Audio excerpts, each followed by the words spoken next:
ایک گاؤں میں ایک صاحب کی اپنی بیوی کے ساتھ کچھ انبن سی ہو گئی۔ ابھی جھگڑا ختم نہیں ہوا تھا کہ اسی اثناء میں ان کا مہمان آ گیا۔ خاوند نے اسے اپنی بیٹھک میں بٹھا دیا اور بیوی سے کہا کہ فلاں رشتہ دار مہمان آیا ہے، اس کے لیے کھانا بنا لو۔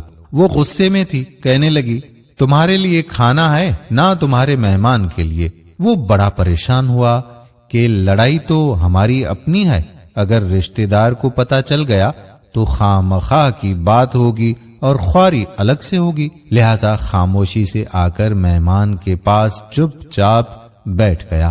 اتنے میں اسے خیال آ گیا کہ چلو بیوی اگر روٹی نہیں پکاتی تو سامنے والے ہمارے ہمسائے بہت ہی اچھے لوگ ہیں، خاندان والی بات ہے، میں انہیں ایک مہمان کا کھانا پکانے کے لیے کہہ دیتا ہوں۔ چنانچہ وہ ان کے پاس گیا اور کہنے لگا کہ میری بیوی کی طبیعت آج کچھ خراب ہے، لہذا آپ ہمارے مہمان کے لیے کھانے کا انتظام کر دیجیے گا۔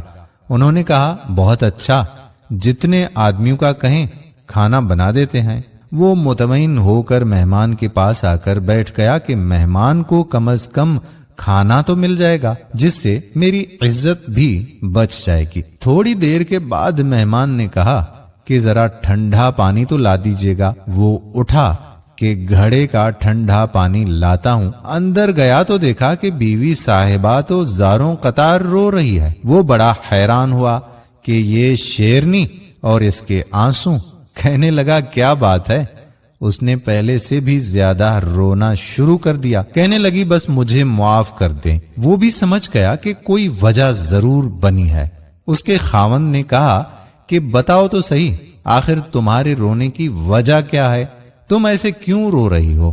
بیوی نے کہا کہ پہلے مجھے معاف کر دیں، پھر میں آپ کو اپنی بات سناؤں گی۔ خیر، اس نے کہہ دیا کہ جو لڑائی جھگڑا ہوا ہے میں نے وہ دل سے نکال دیا ہے اور تمہیں معاف کر دیا ہے۔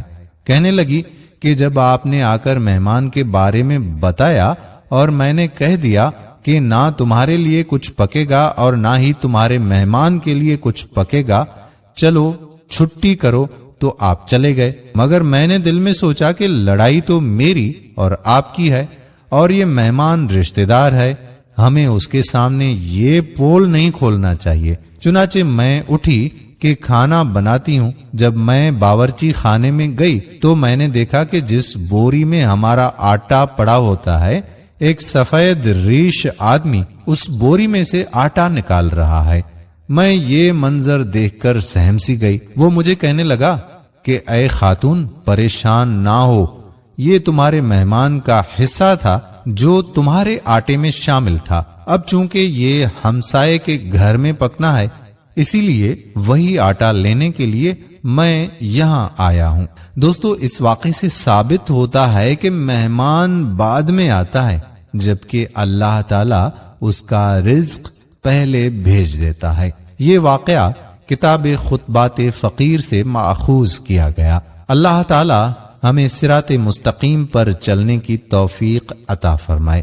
دوستو، اگر آپ کے گھر میں بھی مہمان آ جاتے ہیں تو ان سے اچھا برتاؤ کریں، کیونکہ مہمان ہمارے لیے رحمت نذیر ہوتے ہیں۔ اللہ تعالی ہمیں صراط مستقیم پر چلنے کی توفیق عطا فرمائے، آمین یا رب العالمین۔